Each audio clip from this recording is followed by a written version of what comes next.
Okay, so good evening, everyone. Dobrý večer. Welcome at our next Liberty webinar. If you don't know us, we are Students for Liberty, and we are a student organization dedicated to spreading the ideas of individual liberty. And today we are here with Professor Peter Boettke from George Mason University. Peter Boettke is a professor of philosophy and economics. And today we are going to talk about his latest book, The Struggle for a Better World, which I think was published almost exactly a month ago. And for our Czech viewers, I don't think you have been able to get it so far because of the delivery times of Amazon to Czech Republic, but maybe this webinar will inspire you to purchase it and read it in the future. So with that said, I pass it on to Professor Boettke, and I'm looking forward to his talk. And sorry, one last note, if you have any questions, don't hesitate to ask in the comments. And after the talk, we will invite you here on the call so you can ask questions in person. So thank you thank you for joining us today, and thank you for Professor Boettke for his talk. Okay, well, I greatly appreciate this opportunity. Thank you very much for inviting me, and also to hopefully engage as best we can in this medium, with the different questions that people have. So let me start by sharing my slides. So as was mentioned, this is going to be a talk summarizing in some level and maybe pushing out some ideas from and inviting you to all be part of the inquiry, the ongoing inquiry that's involved in trying to think about the struggle for a better world. I mean the term struggle in the title in two senses. One of them is a scholar struggles to try to understand the world. I am primarily a scholar and a teacher. That's what I do for a living. And I am trying to understand the human condition using the tools of economic reasoning. And I find that to be both exhilarating and totally exciting. I've been that way ever since I was 18 years old and I was first introduced to economics and thinking about the world, but I also find it exceedingly difficult. The world is a complex place. We are imperfect beings. We're living in an imperfect world. Relying on imperfect institutions to help us stumble along and try to live better together than we ever could in apart from each other. How do we realize the gains from trade and the benefits of social cooperation under division of labor? These are all I'm trying to understand history, philosophy, politics, economics, all of these different things. And so these essays that constitute this volume are, I'll explain more about them in a minute, but they are a 2-decade long collection of efforts of me of trying to understand the world and the struggles that I've had in trying to do that. And I hope that for readers, that if they see that curiosity, but also ongoing difficulties and struggles, that they might be in fact enticed to join with me in trying to figure out what's going on. But it's also the case that I'm firmly committed to the idea that the more that we know about how the world works, we can identify institutional fixes that will allow us to fulfill the liberal plan for equality, liberty, and justice. Those are Adam Smith's term, the liberal plan for equality, liberty, and justice. And that's an ongoing project. It's an ongoing battle to win those liberties in our society. Liberty, as Hayek says, is not won in one fell swoop. It's won by the accumulation of various liberties, and you collect the various liberties and to fulfill this liberal plan of liberty, equality, and justice. So the book constitutes these 16 essays, basically, that are made up of invited talks for me to summarize my research over the last 2 decades, so from 2000 to 2020, by organizations like the Southern Economic Association, the Mont Pelerin Society, the Association for Private Enterprise Educators, the Society for Development of Austrian Economics. All 4 of those organizations I've been very involved with throughout my professional career. And I also have had the chance to serve as an officer, including the highest office in all of those societies. So I've been president. And a lot of these talks are my quote unquote presidential address after my time of service, or some of them are invited talks for plenary sessions at conferences or whatnot. And so these are talks that have been given throughout the world, from across, from New Zealand all the way, over into various different places in Europe and stuff that I've been, and they reflect an ongoing conversation that reflects my research, and this research about trying to understand the arguments for a free society, a society of free and responsible individuals, and understanding the sort of the governing dynamics of the world. And so, anyway, this is where, and then I have an introduction and a conclusion, which try to frame this conversation in the context over the last year. So in the 2020 kind of conversations that are going on. So first thing that I want to sort of stress to you is about liberalism. If you take anything away from here, one of the things is that people are people. So we're not going to rely on any kind of special agents imbued with tremendous cognitive capabilities or saintly motivations. Instead, we're just going to treat people as people. They're neither sinner nor saints. They're neither ignoramuses or geniuses. People are people, and then we're going to study the way that these people that are people interact within institutions, and those institutions steer us and guide us and whatnot, and we end up by having different patterns that come out of that. Okay, so what was the liberal set of institutions about? That's critical. So again, if people are people, the second thing to remember from this is that liberalism is liberal. All right, liberalism isn't conservative. Liberalism is liberal, and the liberal has a attitude of liberality, which means openness. Openness to new and amazing things, openness to new and amazing experiences, open to appreciation of the great diversity of all these people that are just people in the world. So what was liberalism all about? Liberalism is an emancipation project. It's a project that tries to emancipate people from the oppression of privilege and power that is exerted over them. And it recognizes the individual's humanity and their dignity and demands that respect of them. And so, as I said just a few minutes ago, liberty is never earned at one fell swoop. It is accumulation of various liberties. And so liberalism begins as an emancipation project in the religious wars. It is trying to free us from the dogma of the altar. My colleague, Mark Koyama, who I list here, has a wonderful essay that is easy to read that I highly recommend. The URL is provided there. But his book with my colleague Noel Johnson, on the religious freedom is highly recommended. It's by Cambridge University Press. It was published just about a year and a half ago, and look them up, Mark Koyama and Noel Johnson.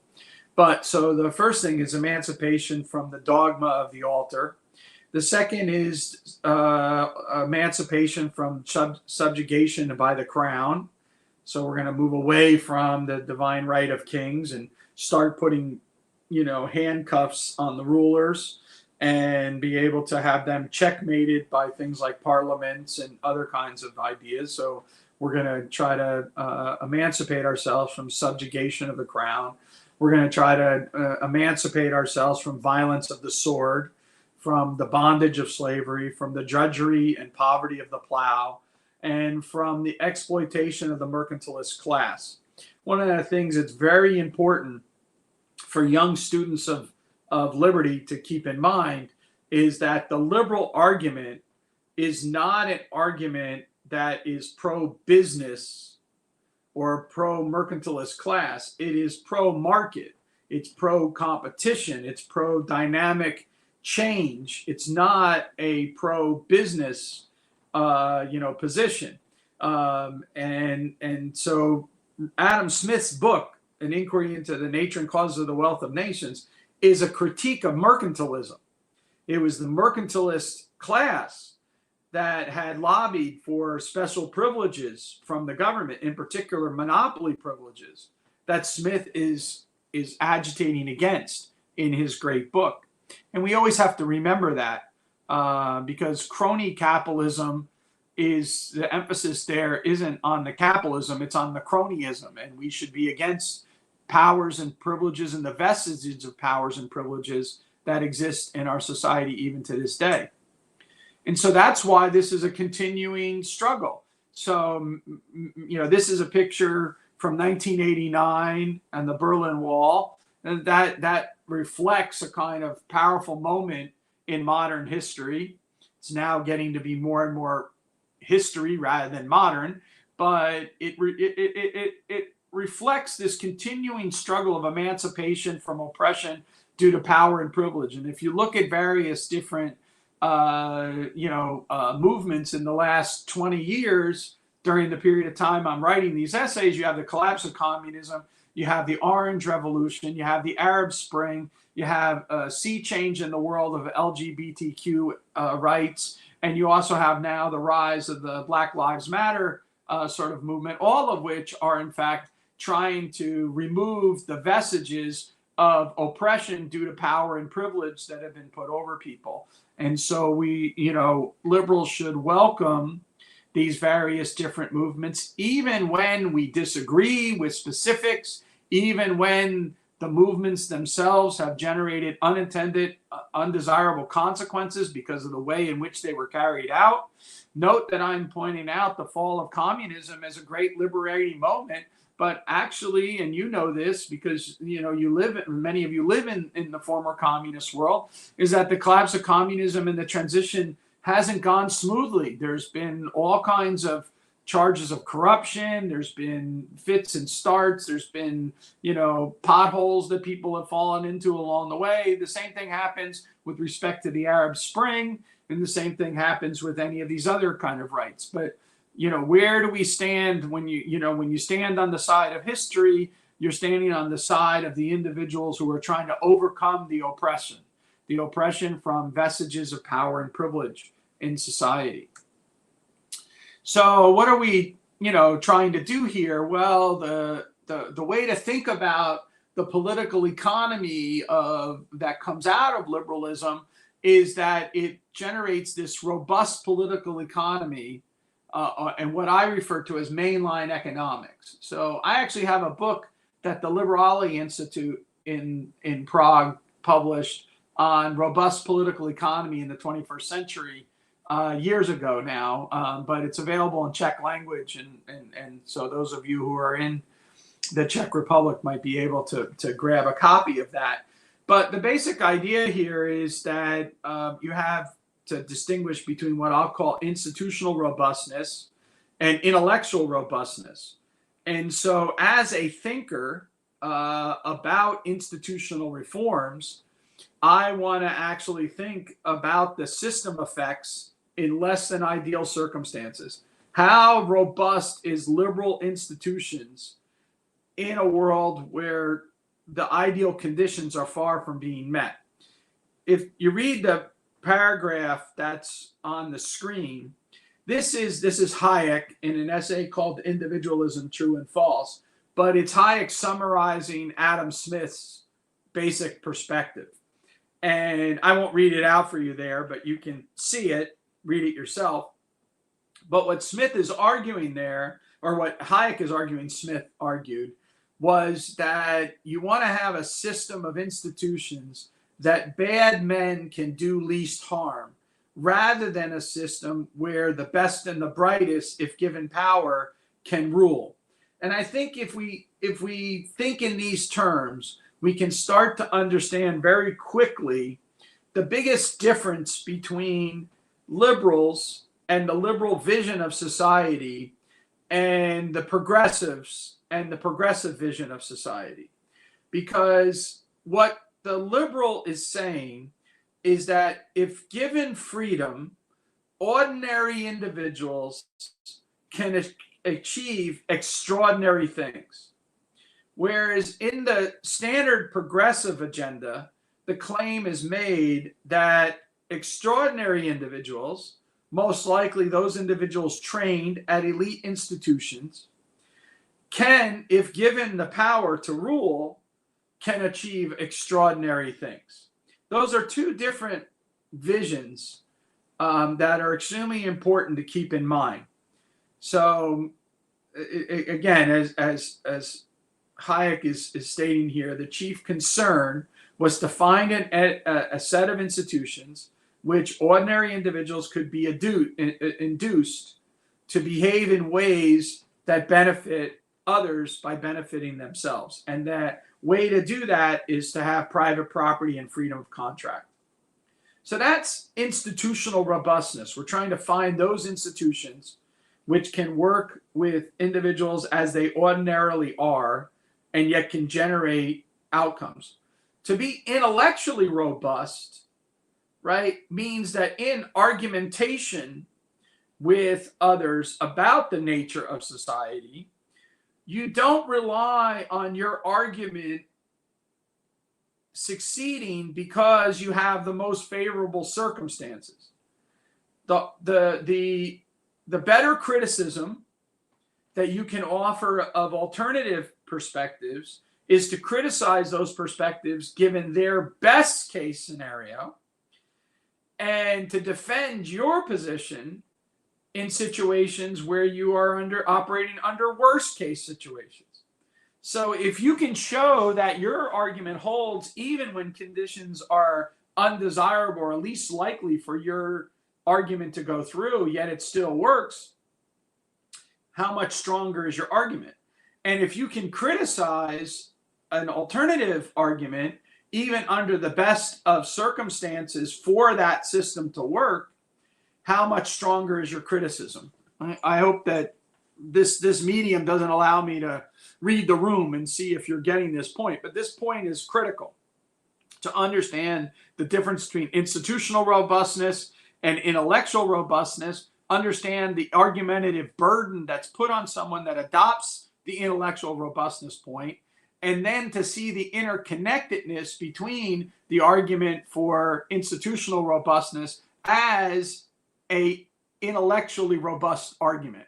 And so maybe we can examine that more during the Q&A, but just keep that in mind. And finally, before I go on to the next slide, always try to remember as students for liberty, Frederick Bastiat's, the great French liberal, his warning to us.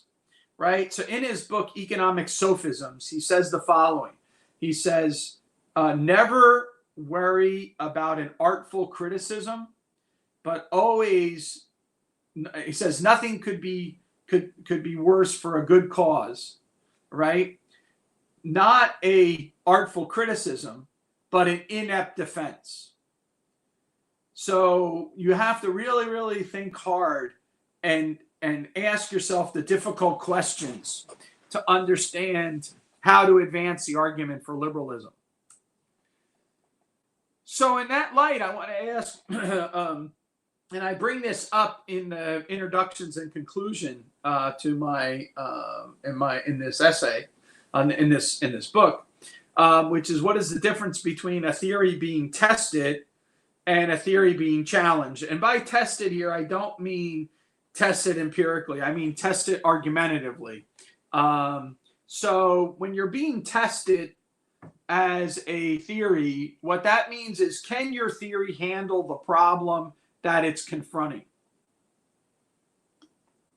So all of you are familiar with libertarianism. That's why you're sitting here and reading this. You understand that libertarianism has a very, very limited to no role of the state within economic activity. One of the oldest arguments in this is the issue having to do with externalities. So we like to see ways in which the institutions of a market society internalize those externalities, put those costs on individuals who bear the burden for that. And one of the oldest arguments, going all the way back, to John Stuart Mill on liberty, is the exceptions to the liberty principle come from the notion of the harm principle. The way that Mill states it, he says, actions that are prejudicial to the actions of others. So we have spillovers. Our actions affect others. So when you think about COVID and the global pandemic, one of the questions that we have is there a way in which liberal institutions could, in fact, have handled this problem rather than the heavy hand of the state? All right. Now, throughout the world, we've all followed the heavy hand of the state.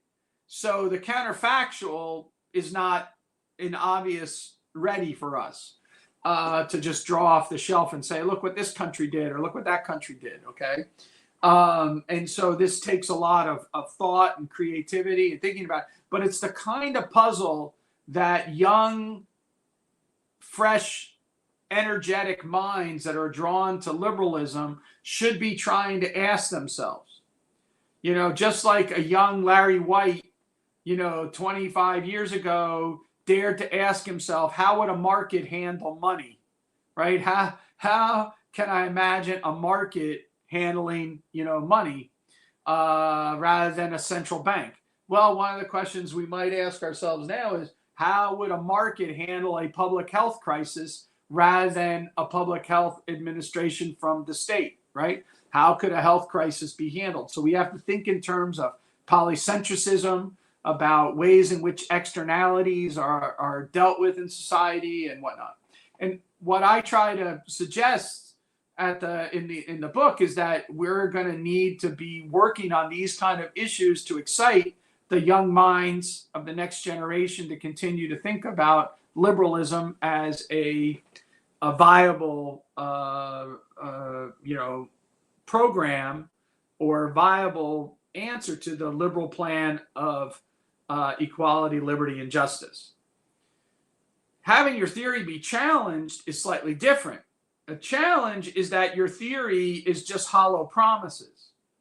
Its inconsistencies are not inconsistencies, they are baked into the system, and therefore the system can't, in fact, survive scrutiny. Now, that's the kind of argument that people level that are in now what's called the new history of capitalism idea, or the neoliberalism critique. And young people that are interested in liberalism need to be both informed about these critiques and have answers to those critiques. And so an obvious example that sticks out very seriously in this is the role of slavery in the United States history. And whether or not that is part of the founding of the liberal institutions, or whether or not that's an aberration which needed to, in fact, be fixed. So is it a bug or is it a feature of the system? And to, the kind of position that I have and I try to develop in this is that the true understanding of the American type revolutionary system, or liberal, classical liberal position into modern liberalism, is that this was a bug, not a feature of the system, that we need to fulfill the promises of the fact that we are one another's dignified equals, and that we need to make a full-throated defense of cosmopolitan liberalism, which is what I'm trying to do in my book, and that I hope to invite you on that journey of doing. It's and what do I mean by that? So a lot of Students for Liberty, especially in the United States, they tended to think that we were facing a marketing problem. We just don't have cool enough videos. We don't have folk songs. We don't have, we're not marketing our ideas too much. I want to try to say to you, this audience in particular, that we have a thinking problem, not a marketing problem. We have to think long and hard about these challenges and these tests. We have to ask ourselves the hard questions. We have to come to grips with our problematic past and our troubling present. We have to understand that liberalism is an ongoing struggle for the advancement of the rights of individuals who are currently being dispossessed of those rights. And we need to stand on the right side of history with them. And thinking through those problems is not a marketing problem. It is a thinking problem. How is it that you defend the cosmopolitan liberal project in the 21st century? All right. And that is what I hope readers will be inspired to join me in this continuing struggle in the two senses that I mentioned. So now what's one of the big things in all of this? All right. So this quote from Hayek serves as my head quote for the entire book. And it's about the tacit presuppositions. Now, probably in joining Students for Liberty, many of you have been introduced to Hayek's essay called The Intellectuals and Socialism. And a lot of people, I think, misunderstand that essay, The Intellectuals and Socialism, precisely because they miss this point about the tacit presuppositions of political economy. In my reading of that essay, what Hayek is trying to tell his readers is we have to once again wrest control of the tacit presuppositions in political economy. It's not a numbers game. It's not like, oh, I look out there and I count up the number of journalists that are classical liberals. Oh, there's a dearth of journalists who are classical liberals. Therefore, what I need to do is just have more classical liberal journalists, or more professors, or more, preachers, or more, novelists, or whatever. That's not Hayek's argument, though that's the way a lot of people have translated it. What Hayek's argument is that we have to change the mental model of people so that when they desire to become a great journalist, they are a great journalist, but they see the world through classical liberal lenses. Those are the kind of questions that they're asking. All right. And from 1950 to 1980, so from the time Hayek wrote that essay in 1949 to 1980 and Milton Friedman publishing Free to Choose, there was a lot of re-examination among people about the tacit presuppositions. The world had shifted tremendously away from the New Deal, progressive, elite kind of understanding of the world. And then it culminated in the 1980s as a lot of empirical realities came to bear on that debate. For example, the 1970s and the breakdown of the Keynesian consensus, the 1980s and the breakdown of the socialist model in East and Central Europe. Keep in mind, socialism didn't fail in 1989. It started to crack much earlier. And by the 1980s, it was undeniable that it was cracking in Poland, in Hungary, in the Czech Republic, in East Germany, in the Soviet Union.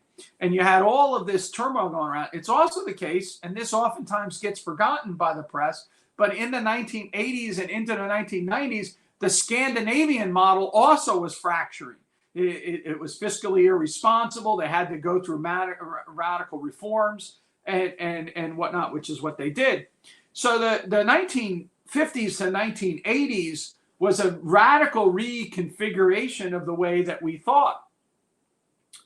But since 1989, what happened was liberals forgot the core lesson that Hayek is trying to teach, which is that politics is, this should read, politics is downstream from culture. I apologize for the typo there.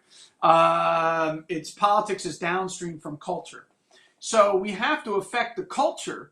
And what happened was after 1989 and the belief that liberalism was finally triumphant, classical liberals became complacent and they reflected lack of creativity precisely at a time when they needed to be their most creative, because they needed to have creative ideas about how to transition a society from communism to capitalism. They needed to understand how to deal with the difficulties of 9/11 and the idea of the rise of sort of, again, the military response to this. They had to deal with the creative solutions to the global financial crisis.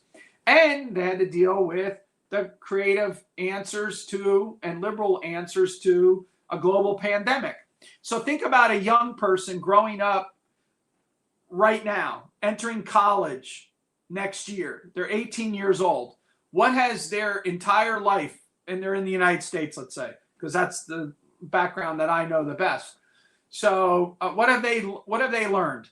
What is their lived experience? Their lived experience is that they've been in perpetual war. Okay, so ever since 9/11, we've been in perpetual war. They've also seen what? They've seen the global financial crisis, which may have affected their entire family savings or whatever. They have seen the rise of this student debt problem, which, many of them can't get out from underneath and so the promise of a college education leading to the realization of the American dream is no longer as obvious as it once was. They have seen the global pandemic put the economy in suspended animation for a year.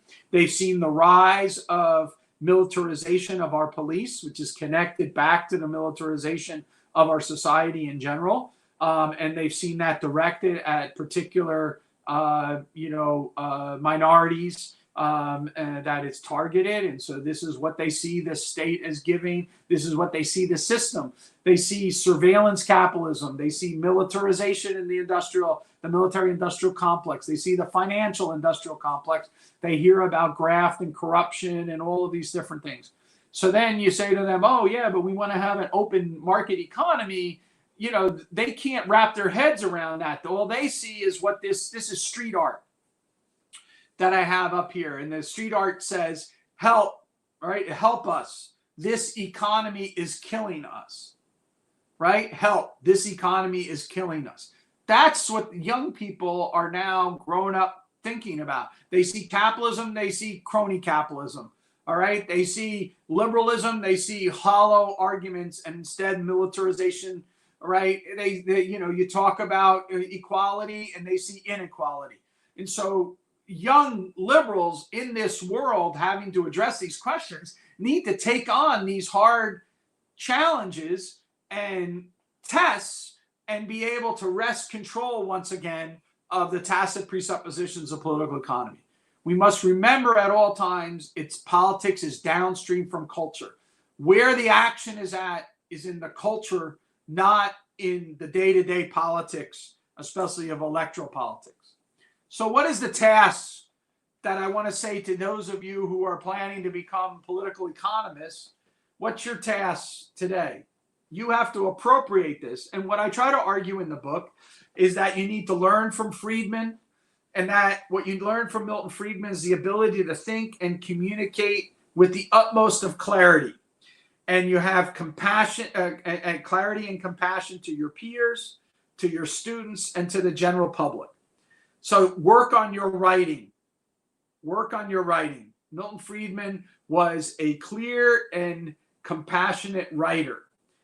So, second, learn from Buchanan and challenge the elitist presuppositions and caution fellow economists to cease offering advice as if they were offering it to a benevolent despot.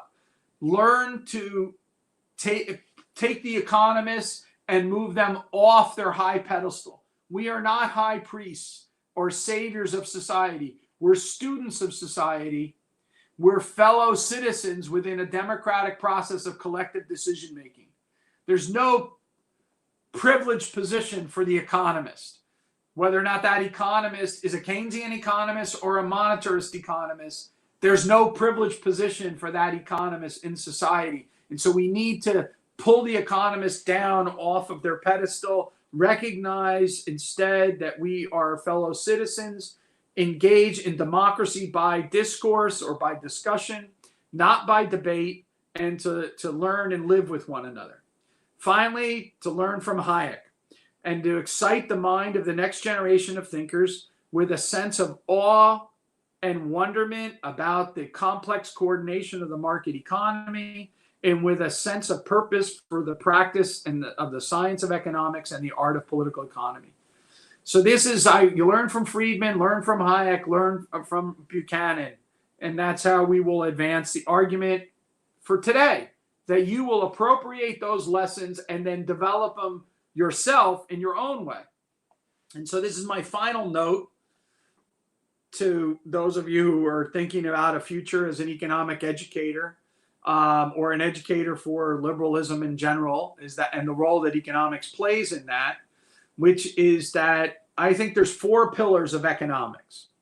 Those 4 pillars of economics are, the shock and the shock that is often taught when people first learn about economics, and it seems so shocking and counterintuitive to them when they learn about the truth and the light of economics, which is that we live in a world of scarcity. Scarcity implies trade-offs, right? There are no solutions. There's only trade-offs. That's true whether or not we're talking about all the arguments that I've been talking about, or whether or not we're talking about new challenges, the climate, war, so national security, public health, any of these kind of things. There are no solutions. There's only trade-offs, and we have to be able to do that. So like the basic lesson of economics is as follows. We live in a world of scarcity. Because we live in a world of scarcity, we have to make trade-offs. When we make those trade-offs, we need to have tools that are aids to our human mind to allow us to make those trade-offs effectively. In a market commercial society, those tools come to us in the form of property, prices, and profit and loss. Property incentivizes us, prices inform us, profit and loss either both lures us or disciplines us, and that luring and that disciplining gives us innovation. One of my favorite lines, which I'll repeat again here, is from Matt Ridley in his new book, on innovation, in which he says, innovation is the child of freedom, but the parent of prosperity. Just always kind of, remember that idea, the core of economics. Second, economics teaches us about the awe and beauty, right? Hayek says that scientific imagination is alerted by either a sense of awe or by a sense of urgency, and that our greatest scientific discoveries come from a sense of awe. And so when Hayek is describing the complex coordination of a spontaneous order and the beauty of the interconnectedness of the market system, that a revolution in Chile will cause a rise of the price of copper in New York City, these kind of interconnectedness and interdependencies forming the spontaneous order and the coordination of the market. Adam Smith used the example of a common woolen coat. Milton Friedman used the example, borrowing from Leonard Read, of iPencil. All right. Nowadays, you can look up things like how to kind of make a toaster and look and see, those kind of ideas, or a T-shirt, or any of these kind of big people have tried to do these kind of common products. But the mystery of the mundane, that is what we try to cultivate an appreciation of among our students. This is the awe and the beauty of the market. The third pillar of economics is hope. The great fact of history and the improvement through changes in the rules of social interaction that enable individuals to pursue productive specialization and realize productive, peaceful social cooperation. This is the amazing growth in modern economic growth that has raised the living standards of individuals. In 2015, for the first time in human history, less than 10% of the world's population was living under $2 a day. That, by the way, has reversed because of the pandemic. And now, for the first time since the 1980s, we've actually seen a blip up in poverty, global poverty. And so we need to make sure that we understand the role that an opening up of the economy, of the freeing of the power of labor and capital to pursue its highest rates of return, that provides hope to people to lift them up out of their most difficult of circumstances, the drudgery of poverty.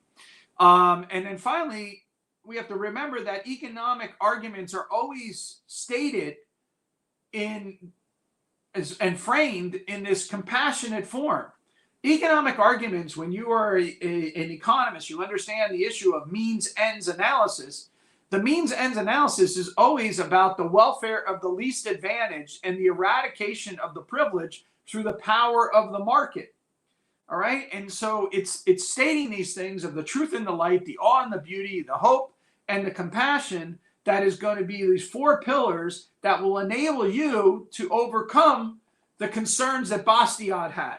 If you master these kind of understandings about the governing dynamics of the world, you will not be producing a inept defense of the position. You'll be able to tackle the difficult tests, to meet head on the challenges of the liberal order, and as a result, advance the argument for the liberal society. So that is my talk, and I'm now, more than willing to address any kind of, questions people have, or answer or attempt to answer any questions that you have beyond the book at all. So thank you very much. I appreciate it, your attention, and now let's have a conversation. Yeah, thank you for the great talk and the inspiring conclusion. And we have sent you a link for this call in the comments on the video and in the chat. So join us here, click on the link, and we are looking forward to your questions. Or if you don't want to join us here, you can just ask in chat. We are still reading there. We are staying watching the chat, so you can ask there. If you don't want to ask in English, you can ask in Czech, and we will translate the question. Okay. Do I get to see them, or you get to see them and you'll ask me? I will see them and I will ask you, and hopefully somebody will join us here soon. So, so we will give people a second, and then hopefully we will have questions.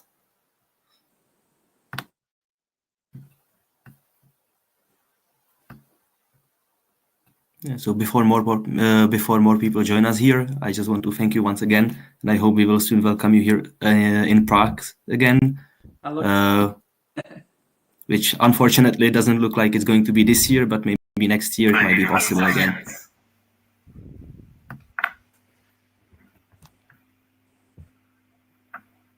I think we have a hand here. Nope. You don't need to raise your hand. If you have a question, just ask away or type away in the chat. Let's make it more informal. Yep.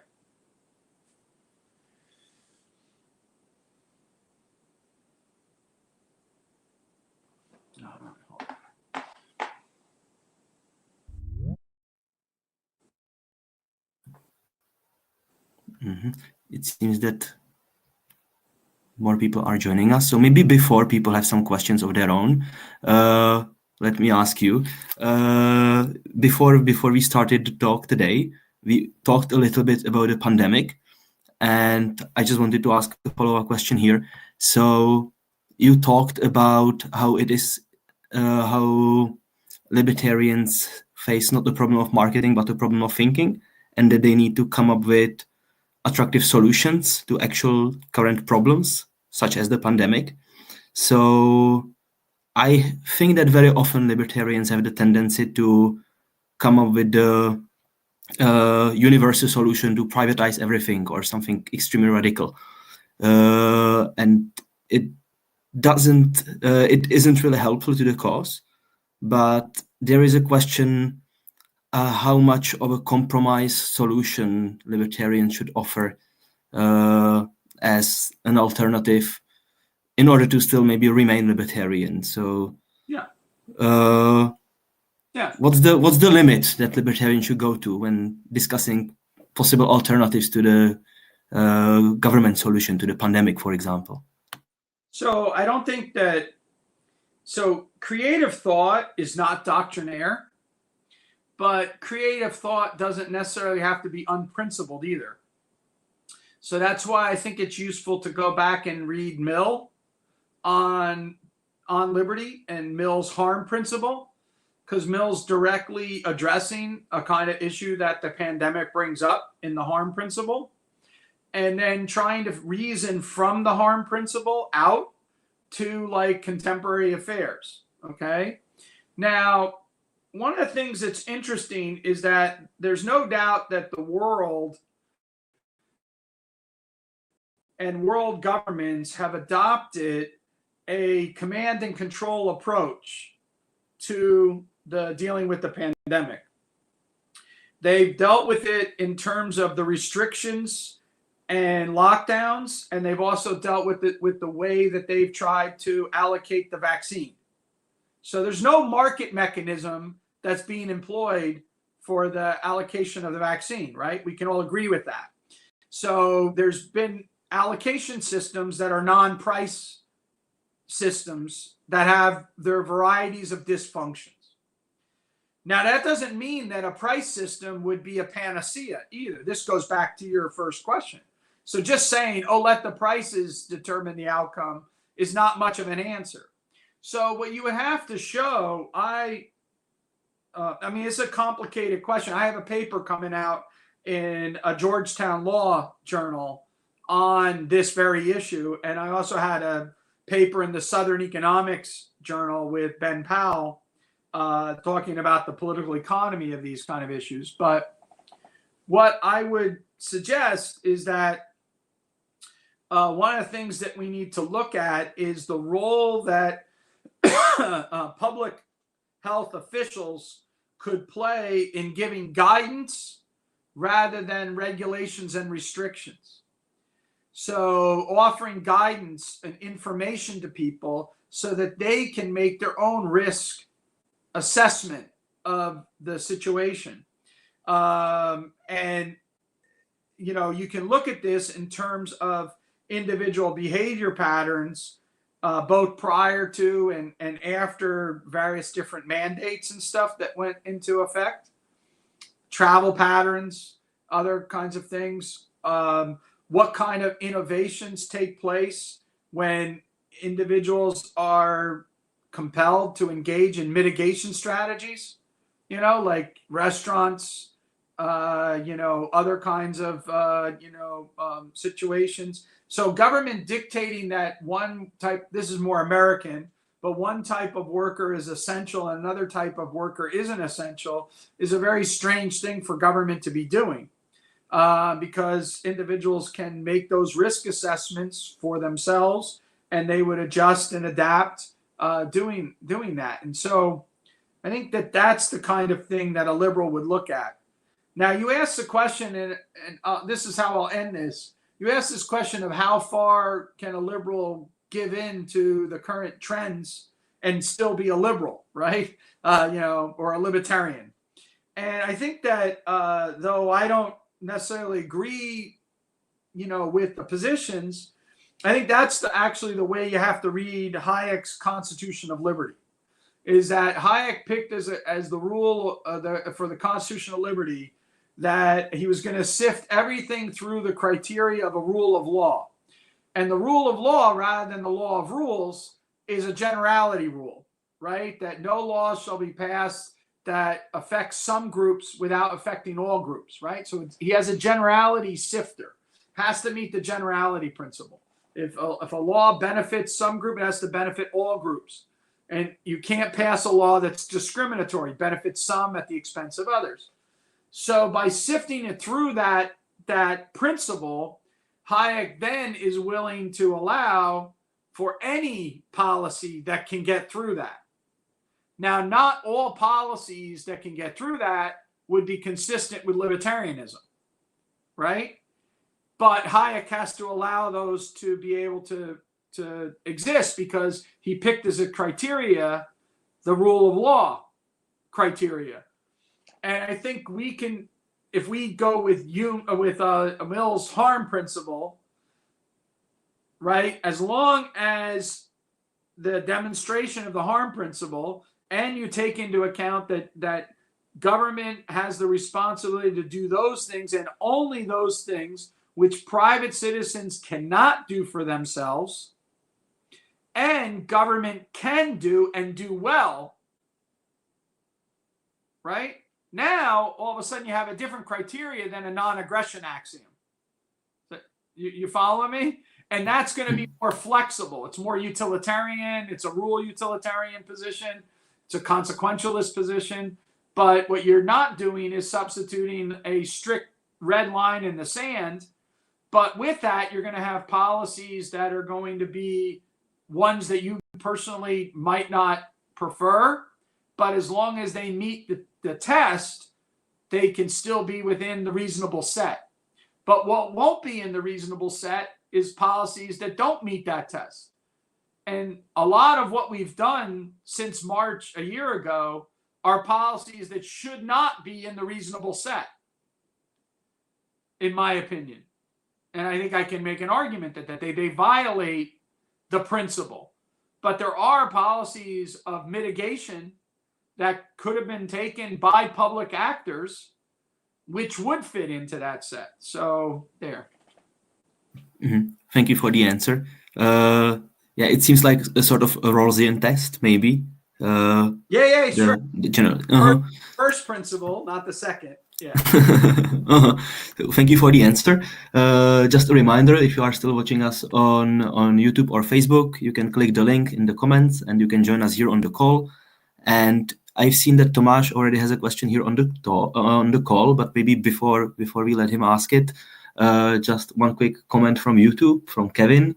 Kevin is asking that since it's not a marketing but thinking problem, do you have any comments about the rise of populism? Yes. So I think that that populism is a symptom, not a cause. It arises because we haven't addressed the issues having to do with some serious problems, let's say, in the world economy. And in particular, again, my background is more now focused on the U.S. In that in the U.S. we have a problem with the what I'll call structural inequality. That structural inequality is caused by an increasing of doling out of a rent-seeking society or a privilege-based society. That those privileges are have permeated the system. They've gummed up our labor markets. They have also affected the way our financial markets operate. And as a result, they create issues that what Angus Deaton and Ann Cates described in their book, The Deaths of Despair. They've created a class of individuals in American society who feel simply unable to be benefit from the system. And that gives rise to this populist sentiment. Now, populism grew across the world. So I'm only identifying and thinking about the US system. But I think if you study the history of post-communism and the rise of populism in former, communist countries or whatever, Hungary,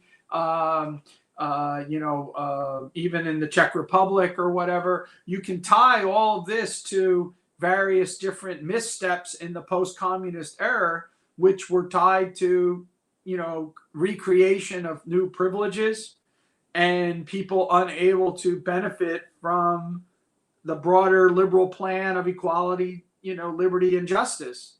And so xenophobia kicks in, populism kicks in, and we need to be individuals who are thinking seriously about the difficulties that individual are faced, what gives rise to that systematic development of populism, and then offers again, like I said, a full-throated defense of cosmopolitan liberalism. There's a great book that I want to recommend all of you to look at right now. I'm pulling off some papers on it, but it's by Chandran Kukathas. It just came out. It's on immigration and freedom.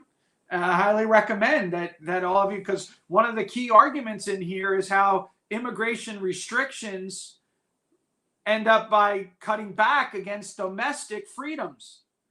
So restrictions on immigration aren't just against the parties who would like to move, but also the parties at home. And if you look at Ben Powell's most recent book called The Wretched Refuse, about the history of patterns of immigration and whatnot, again, free mobility of people and of labor and capital is a critical part. And the populist movement is built to put a wall against that. And so we have to break down those populist sentiments. That's a key issue for the future. Now, some people, let me just finish some people will try to tell you that we need to have a liberal populism. What they mean by that is that you need to have a liberalism that excites the minds of young people and of the population. I agree with that too. We want liberalism to be popular, but that's not the same as what's meant by populism today, okay? Populism today is xenophobic, it's closed-minded, it needs to be resisted, whether or not it's left-wing or right-wing populism. We need to sort of agitate against it intellectually, I would argue. Mm-hmm. Thank you for the answer. Hopefully Kevin is also satisfied. And maybe just on the note of the topic of xenophobia and open borders, for our Czech viewers, the book Open Borders by Brian Kaplan is just being translated and published in Czech. So if you haven't heard about it yet, just check it out. Google Otevřené hranice in Czech and you will find it. Yeah, it's great. And I think we had a question from Tomáš. So Tomáš, if you still have the question, please ask it.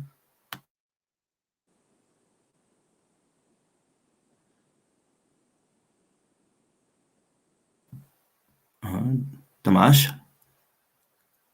There he is. I think he's muted though.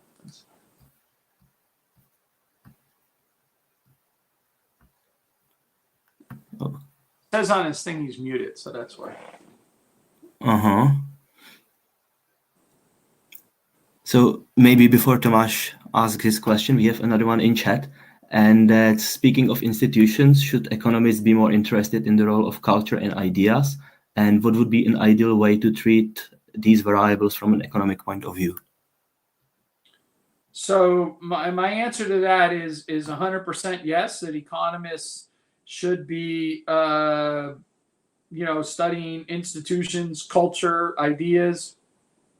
We have some great examples at the moment of great scholars, Deirdre McCloskey being the leading one, that have tried to address this issue of the role of ideas in society, but also the economic historian Joel Mokyr. His book, A Culture of Growth, is a fantastic exploration of these issues. But I want to stress something, which is that it only seems novel that economists are doing that because we forgot what economists used to do, right? So those kind of questions were not novel to David Hume or to Adam Smith. They weren't even novel to the early Austrian economists like Karl Menger and Friedrich von Wieser or any of them. In fact, the way that the old tripartite divisions went was you had pure theory, and then you had economic sociology, and then you had economic history. And that all three of those branches, this is Weberian division, all three of those branches are essential for social theorizing about the world. Pure theory, right? The pure logic of choice, economic sociology, which I call in my writings situational logic. That's how I describe it in my book and whatnot. And then history, when the purpose of theory is to do history. And so what we're doing today is we're coming back again in many ways to the kind of view that we had in the old days. So let me just, again, let me just see if I can do this. There we go. Why is it going slow? All right, here we go. I'm going to share my screen just real quick. I won't keep it long. Okay.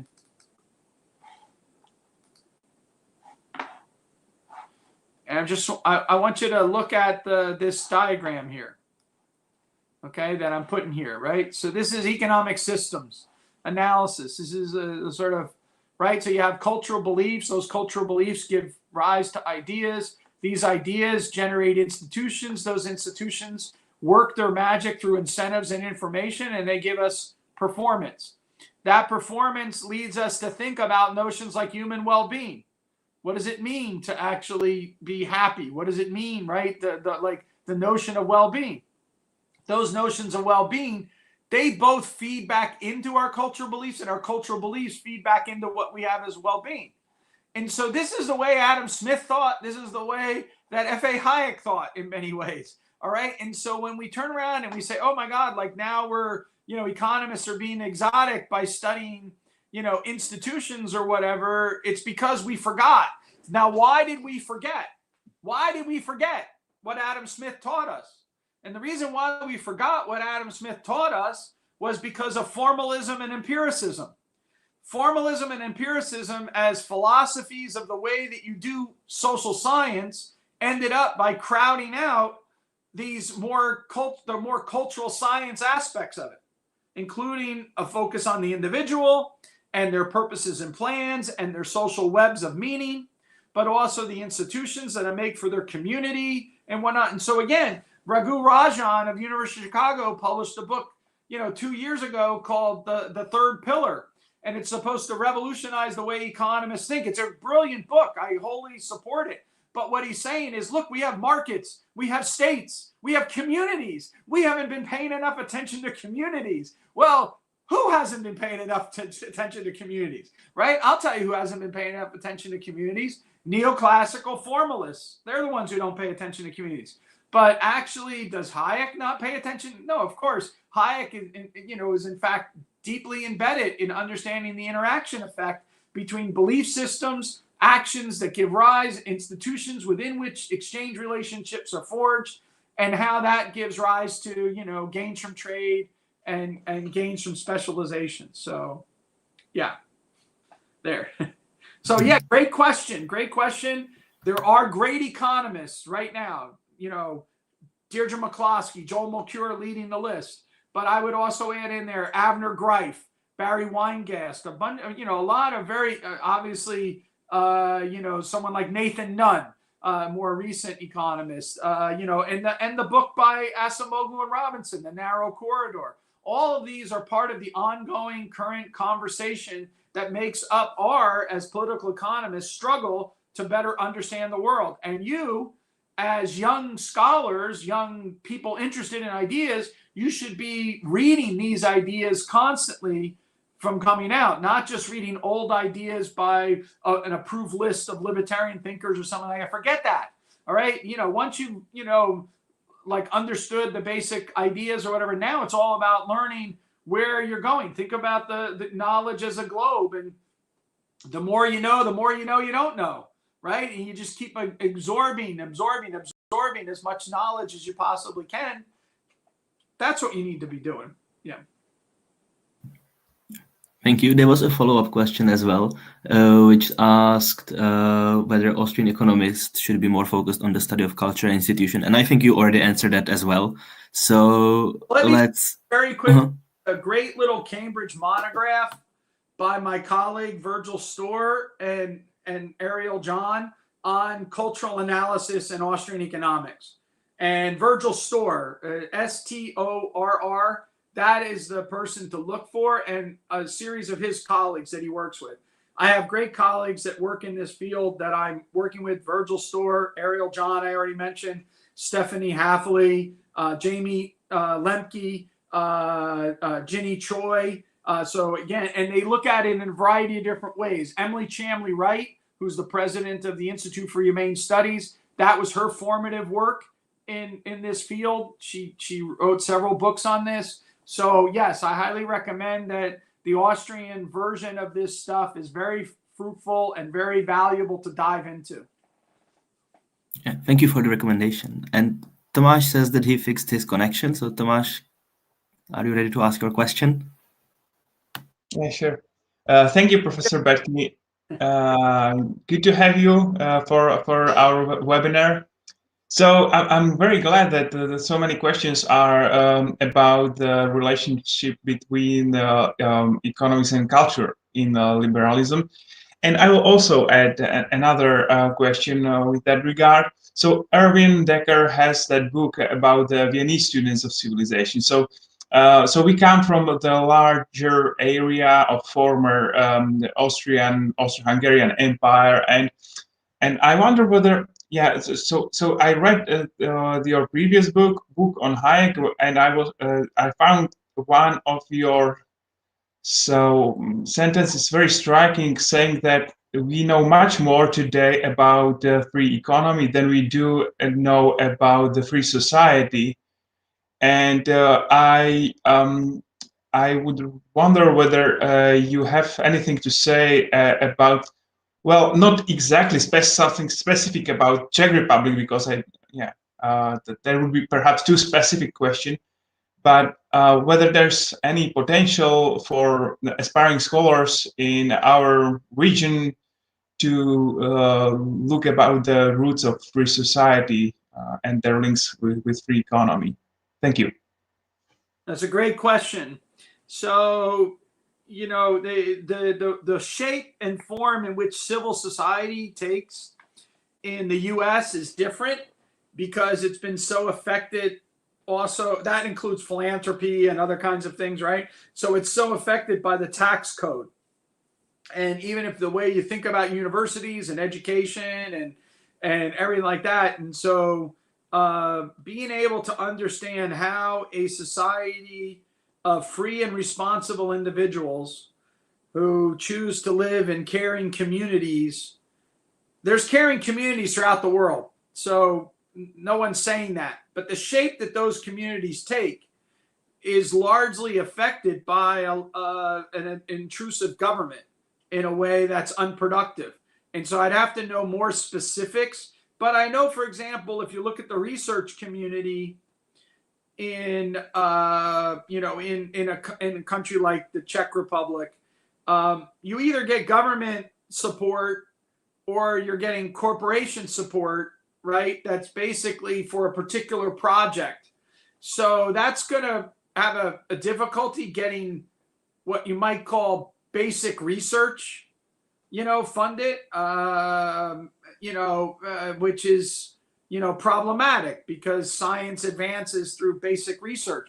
So one of the really cool books that I read during the pandemic is a book on philosophy of science written as a case study of Michael Polanyi. It's called Michael Polanyi and His Generation. So Michael Polanyi was a great liberal thinker.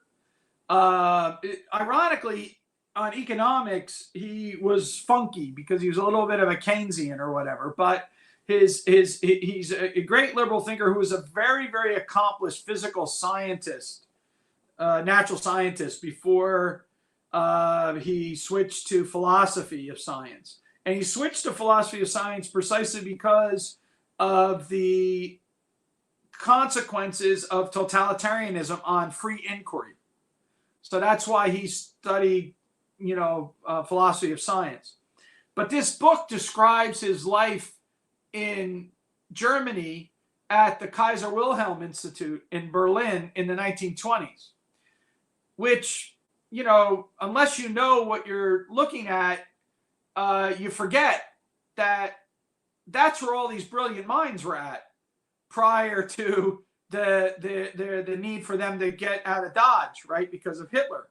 So you have Einstein, you got Niels Bohr, you have, all these various people, and Polanyi is the head of the physical chemistry department, and he actually is someone who legitimately believes he's going to win the Nobel Prize in Nobel Prize in chemistry, right? His son, by the way, ultimately does win it, but Polanyi and now all of a sudden they have to leave, right? Because that whole life gets torn apart for them in the 1930s. So the 1920s is a glorious time. The 1930s, it all gets ripped apart from them.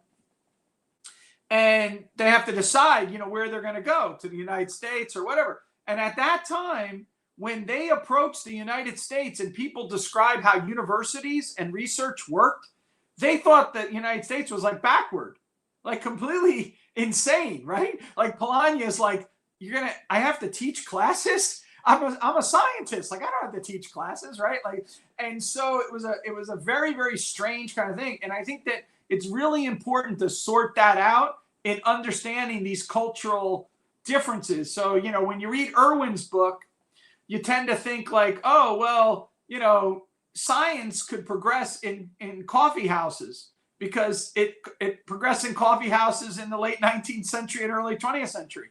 But now, in this day and age, all those coffee houses have been incorporated into the universities in the U.S. So if you're talking in the coffee house outside the university, you're not talking to anyone, right? You're outside of that idea. So you have to understand a lot of nuances about the cultural, environment within which you're trying, or ecology, the cultural ecology within which you're doing. And that's so affected by other aspects. And this is, I think, what, that I'm trying to get at in that passage that you bring out, which is, we have to sort of understand this interaction effect between the different structures and the way in which, say, philanthropy is played out, or the way in which our neighborhoods are constructed, the way in which our schools are formed, the way our churches interact, right? The way school and church interacts, which is different. And so, I just want us to understand more about those arrows of causation. Does that make any sense? Great question. Sure. Thank you. Great question. Really great question. Yeah. Mm-hmm. So anybody else has a question on the call or on the stream? You don't need to raise your hand. You can just turn up your microphone and speak. Type into the chat. Uh-huh.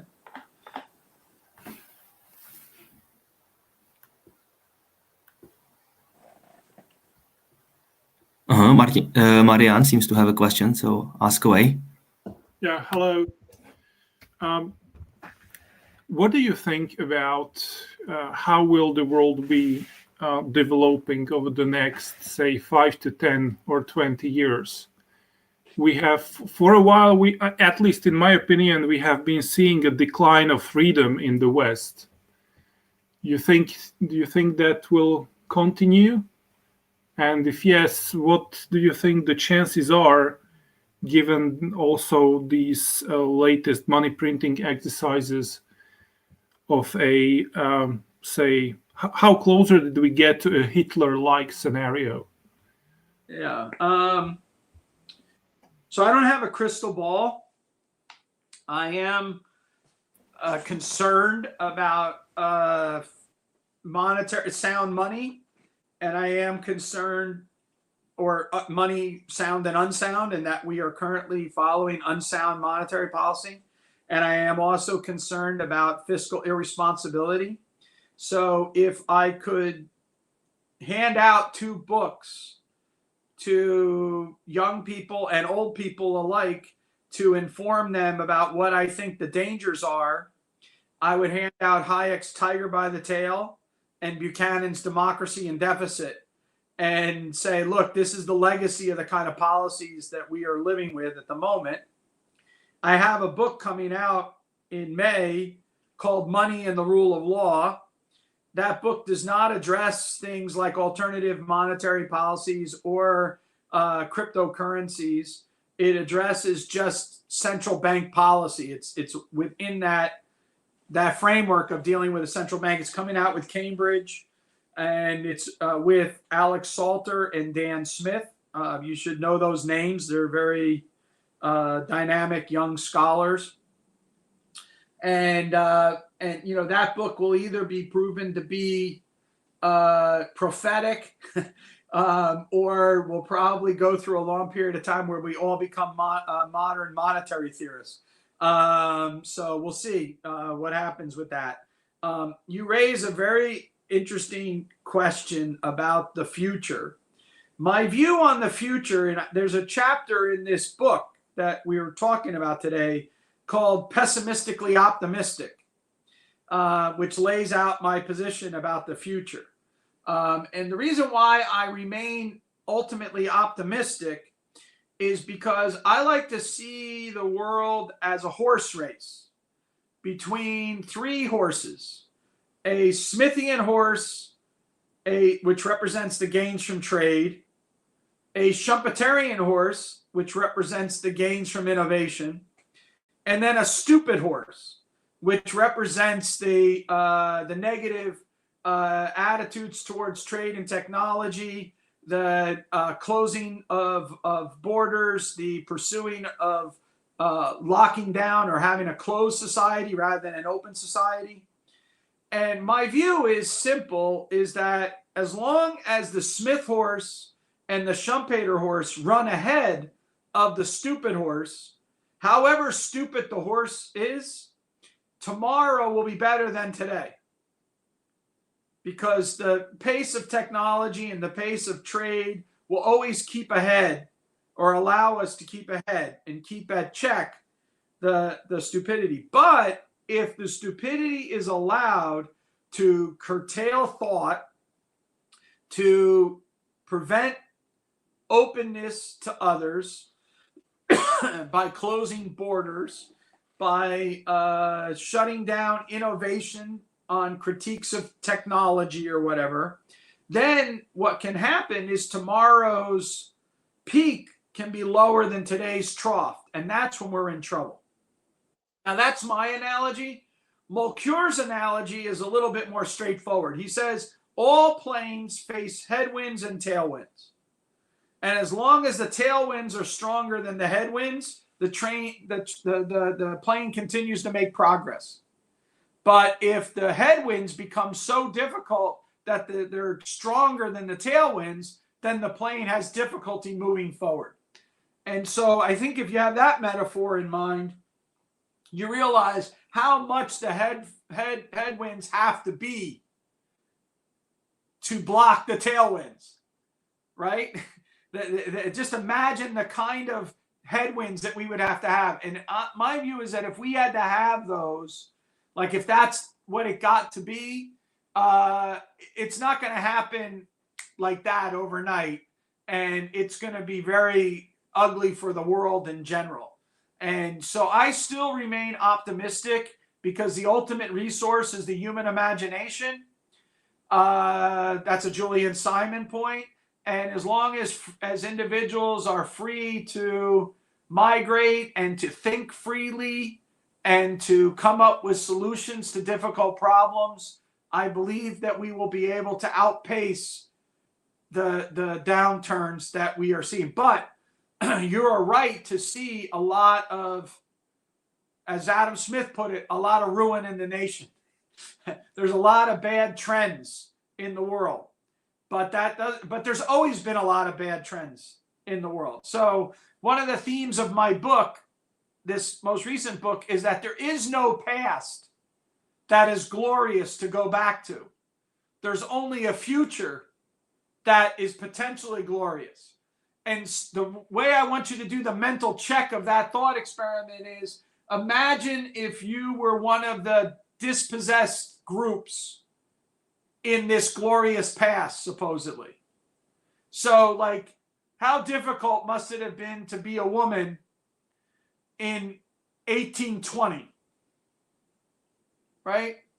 So yes, there was some degrees of more freedom and whatnot in 1820, but not for everyone, right? And how difficult was it to be, you know, in these other, so to me, I think that's what you have to like wrap your head around, if that makes any sense. So that's my optimistic take. I'm pessimistically optimistic, but I understand there's a lot of things to be pessimistic about. Thank you for the answer. So hopefully Marianne is pessimistic. I don't want you to be pessimistic because one, you know, so I don't know if you know this, but Mark Twain had a phrase. He said, nothing is more sad than a young pessimist, and nothing is more silly than an old optimist. So one, I want to be the silly old optimist, and I want you to be a young optimist because I don't want it to be sad. I don't want you to be a young pessimist. So we want to leave on a high note about the possibilities that the future holds for all of you in scholarship and everything like that. Now, that much said, there's huge challenges. If you go back to my slides, my generation and the generation above me screwed up. Why did they screw up? They screwed up because they were complacent after the fall of communism. And they went around and wanted to do victory laps, right? And say, look, we beat the left, you know, and how great is it? And part of the problem with the intellectual class being drawn to populism is this idea of owning the libs. Oh, look, the progressives are out there. Let me like poke them in the eye or something like that. That's totally unproductive, right? That's not valuable. That's not asking anything. Instead, you're trying to make sure you reach these young kids. Let's say me as a teacher, I'm trying to reach 17, 18, 19-year-old kids that have experienced in their life their reality, which is the true reality is that the United States economy is a militarized economy. It is an unjust economy. It is an economy in which people are strapped in debt. It's an economy in which opportunities have been prevented by some, right? It's an opportunity that has militarization of the police, right? We're overregulated, overpoliced, all of these kind of things. So I want to reach those kids, and, you know, poking them in the eye isn't the way to do it, right? The way to do it is to meet them where they are and then try to bring them to the ideas about a liberal, open society, a cosmopolitan society of openness of ideas, of liberality, of kindness, right? I mean, we shouldn't be afraid. Tomas knows this better than anyone. The classical liberal argument wasn't about ruthless efficiency. The classical liberal argument was about civility. There's a reason why, right? There's a reason why, the title of Irwin's book is The Students of Civilization. It's about building civility, right? It's about what was called the due commerce thesis, right? How is it that we end up by turning a stranger into a friend? Not how do I punch a stranger in the nose, right? It was how do I turn a stranger into a friend through the act of what? Exchange, right? Exchange. And so this is what we can be optimistic about. This is what you should be optimistic about. This is a great promise of the future, is that we can be better by being more open. That's my pitch. Thank you for it. And there is another comment in the chat, which is maybe probably a little bit more pessimistic again, and it's from Elmo, who is on the call. So Elmo, do you want to ask it, or shall I read the question? Okay. So the question is whether you could comment on the Schumpeterian dialectics of Neil Postman's ideas about technological progress enabled by capitalism, that, according to him, inevitably leads to tribalism, stupidity, and administrative technocracy. And there is also a correction that, whether technological progress makes us marginally ever more predisposed to lose intellectual humility. Yeah. So yes, of course, there's a dialectic in all of these things, and you know that's one of the reasons why you have to sort of, you know, not orchestrate it. So Hayek uses the phrase that you're going to be a gardener rather than an engineer, right? So if you think about a gardener, and by a gardener, he doesn't mean the French gardeners that like cut turtles out of bushes and things like that. He means an English gardener. An English gardener lets the garden grow.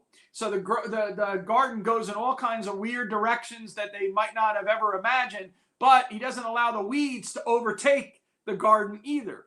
And so there's a dialectic, and the dialectic in this metaphor would be the equivalent of the weeds, right? And so there's, of course, as we get technologies, we can become more atomized. As we get technologies, we can, in fact, become more arrogant, right? Because we think we can master everything. So again, just as a flippant little thing, when anyone tries to tell you about like the great wonders of AI, ask them the following thing. Yes, computers can play chess. You ever see them play soccer?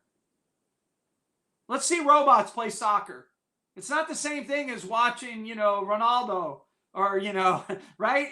The robots are like, they can't play. Why? Now, there's actually a serious technological issue involved in this. It's the difference between the way you treat parameters. Are the parameters fixed or are they, in fact, free? Life is about having interactions within free parameters. As a result of that, it's constant adaptations and adjustments and change. Why can computers play chess so well? It's a fixed environment, what they call in the literature a kind learning environment, whereas an environment in which you have free parameters, that's a wicked learning environment, okay? So computers and AI are extremely good within a fixed or a kind learning environment, but not very good within a wicked learning environment. But people that work in computers tend to think like if the world is a nail, they have a hammer, right? And so they become arrogant about this idea. They lack that humility, exactly what's made. So we need to like be able to communicate with them on their own terms about the difficulties that are associated with wicked learning environments and the difficulties of trying to deal with free parameters and the forecasting problem in social science in general and everything. So I think it's just opportunities that throw up to us that we have to manage and work with and learn from. And that there is no easy answer to any of these questions. It's hard work. That's why I call it a struggle. It's an ongoing battle. That's why it's a struggle, not just hard work, right? You have to actually really, really sort of engage it and learn from it and adjust and adapt at all times. And, so that's my answer right now, is that it's about embracing the challenge of being a lifelong learner. And once you embrace that, it's not really a challenge, it's exhilarating. Be a lifelong learner. Every time you meet a friend, have read a new book. Every time you meet a friend, have a new idea that you're playing with and share that with them, right? Read stuff outside of your comfort zone, right? Like, constantly read stuff outside your comfort zone, and be able to talk about it and learn from it. And by the way, there's cheating devices. Okay, so you can learn a lot by reading the Times Literary Supplement, right? You can't read a whole library, but you read the Times Literary Supplement, you kind of know what's going on in like various different fields. There's an app on your phone called Blinkist. All right, it gives you 5-minute summaries of books that are coming out and discussions and whatnot. Okay, now this isn't like when you sit down. Like, I'm not suggesting get the Blinkist version of the Oxford Handbook to Austrian Economics. No, you should all buy the full copy of it or get it from your library and study it. And look, I have all my little notes and everything, even though I was the editor, right? I have all, things like that. So you invest in those things. But like, I'm talking about literature and, other fields like history or whatnot.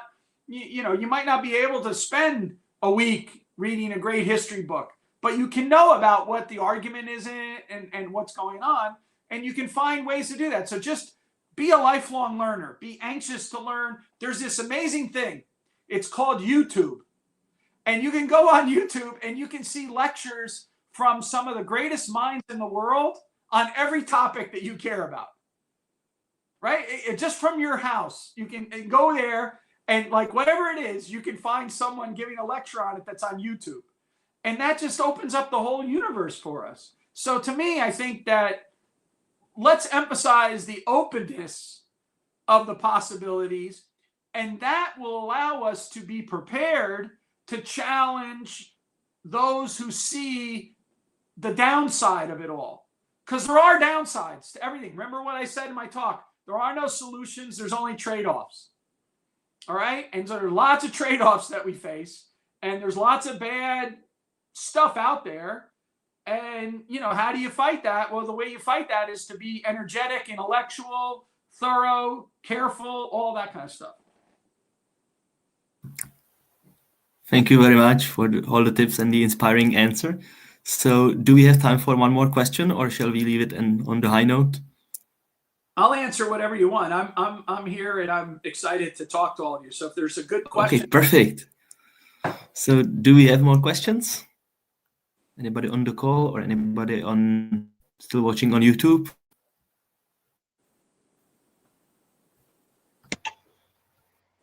Perhaps just a funny suggestion. So on your SSRN website, Professor Boettke, you have two papers with Czech in their title, and both are on the economic part and of post-communist transformation.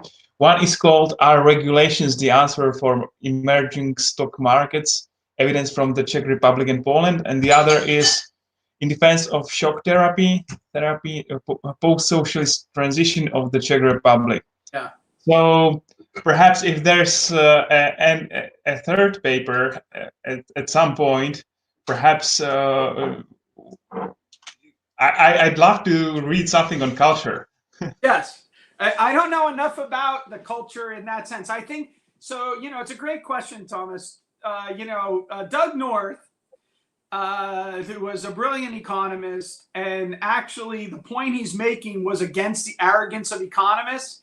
But as soon as I say it, you're going to laugh as someone who studies culture. Because what North said was after he won the Nobel Prize, people want him to go all over the world giving him advice on what to do. And he said, I refuse to give advice unless I spend 6 months reading about the history of a country. Now, just imagine that in that 6 months, he could understand the nuances to understand how you change your legal system, your political system, your social, cultural, realities of people. No, right, like that.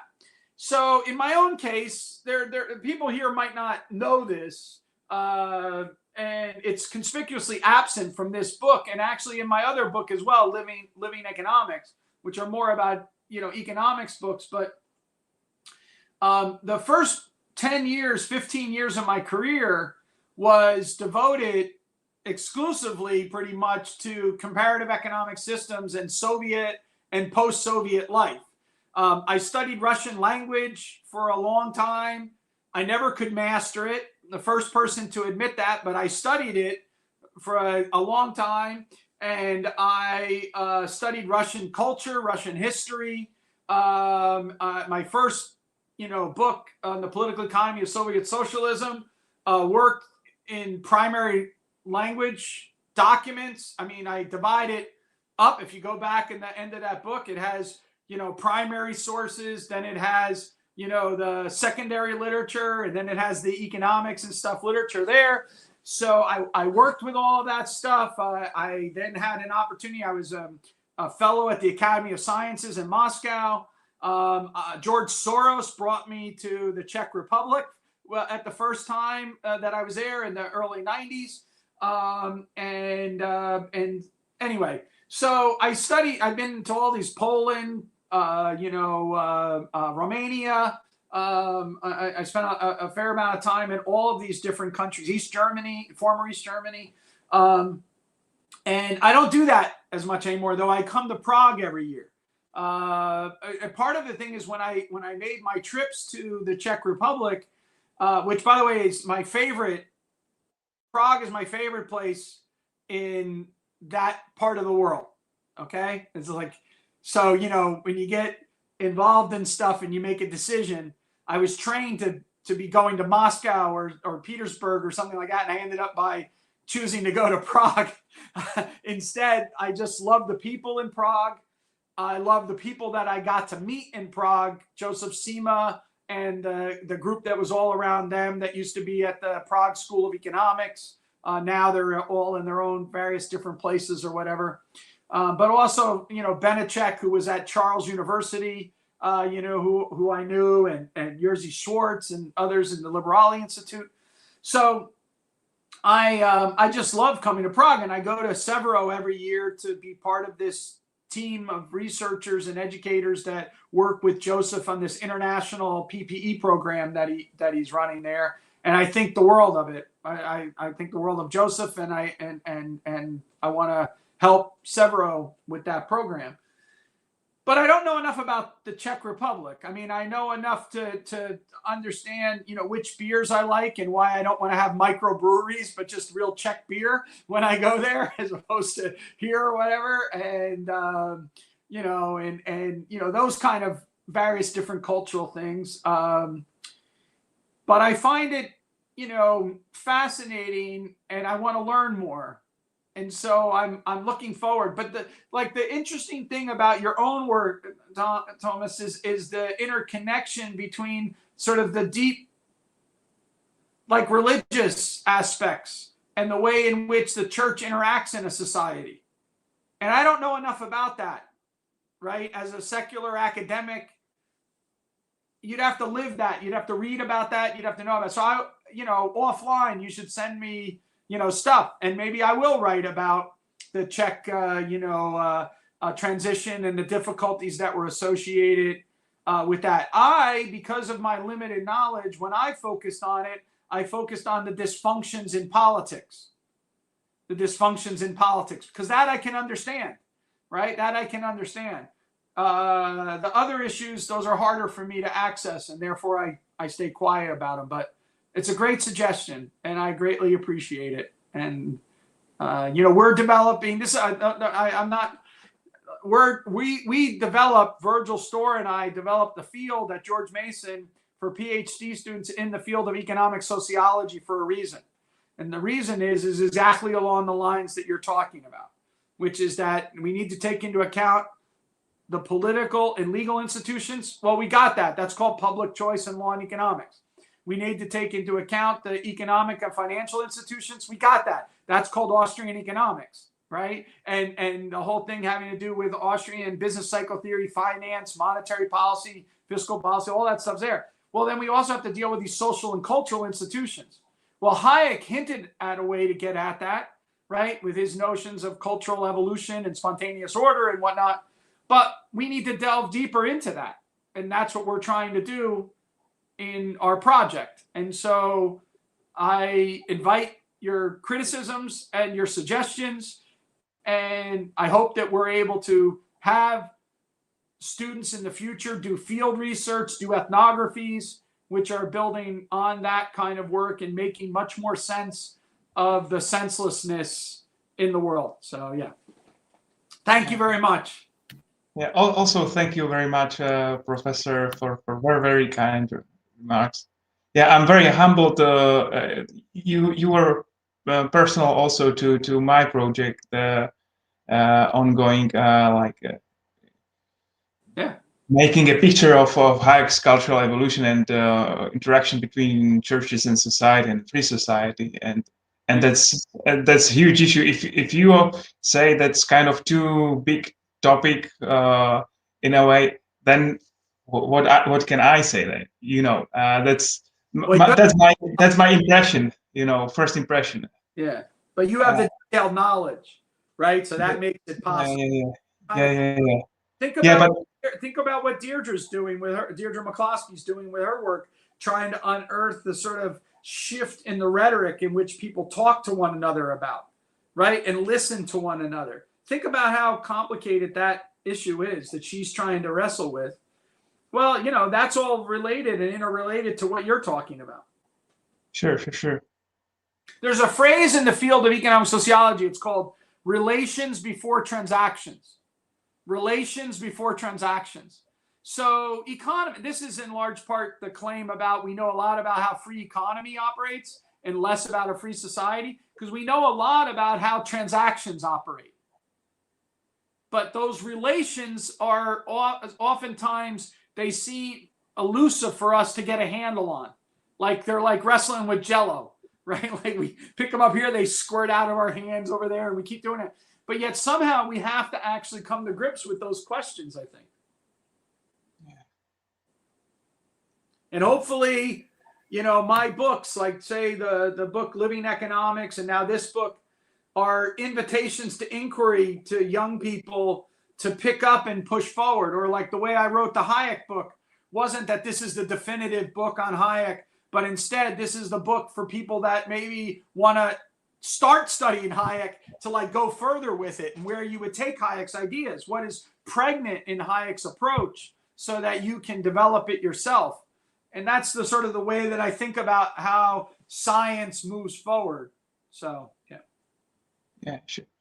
Yeah, look, one more personal note. I'm really humbled and in front of this project, and well, it to me it equals to finishing Hayek's book. And am I Hayek's equal? You know, Yeah. That's every 2 seconds it comes to my mind. Like, how? Yeah, don't think like that. Think that you're picking up where Hayek left off as advanced age, and so you know that there's a fulfillment of the project starting from the epilogue of the 3rd volume of Love, Legislation, and Liberty, Sure. and carrying forward, and that what you're doing is you're pushing that argument forward, whereas a lot of other people have wanted to shy away from that project because it's so big and unwieldy, and they think they're more comfortable by just sticking with Law, Legislation, and Liberty in the 1st volume and the Constitution of Liberty and the Road to Serfdom. And they say, stop, you know, that's Hayek. Hayek is Cadillacsy, you know, versus social justice. Let's stop, right? Like there. And instead, when you start asking questions about the 3 sources of human values and, you know, all these other kind of big questions, that's where you're picking up. Well, that's essential for the project to continue. So I want to encourage it. I'm not sure that I know what the end product will be, but it's important that someone's doing it, and it's important that it's you. Thank you. I want to appreciate much the way you wrote your book on Hayek, in the evolutionary potential, trying to point out the evolutionary potential of Yeah, if anyone on the call wants a copy of the book, they just should email me and I'll send them a PDF. How about that? So they can see it. I'll give it away for free. So, all right. I think that's we probably exhausted everyone's attention span. But I appreciate the opportunity. I wish everyone all the best. And, I think that the organization that you're involved with Students for Liberty has done an amazing job of putting these ideas in front of audiences around the world. And I want to commend Wolf and all the local directors for what they've done. So. Yeah, thank you very much again for your talk today and for the debate. And I really look forward to you coming back to Prague and tasting Czech beer again. Yeah. And having a talk in person with you. Yes. And for our viewers who are still here, as you mentioned, the power of YouTube and the possibilities of YouTube. I think during the pandemic, we have done almost 50 webinars like this one. So you can find them at our YouTube channel, Students for Liberty CZ. Most of them are in Czech, but there is at least, I think, 6 or 7 of them in English. So also for our English viewers, check it out.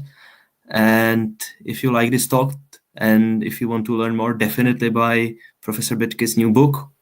And yeah, in the comments, there is a link from Martin about a previous book that was recently published in Slovak.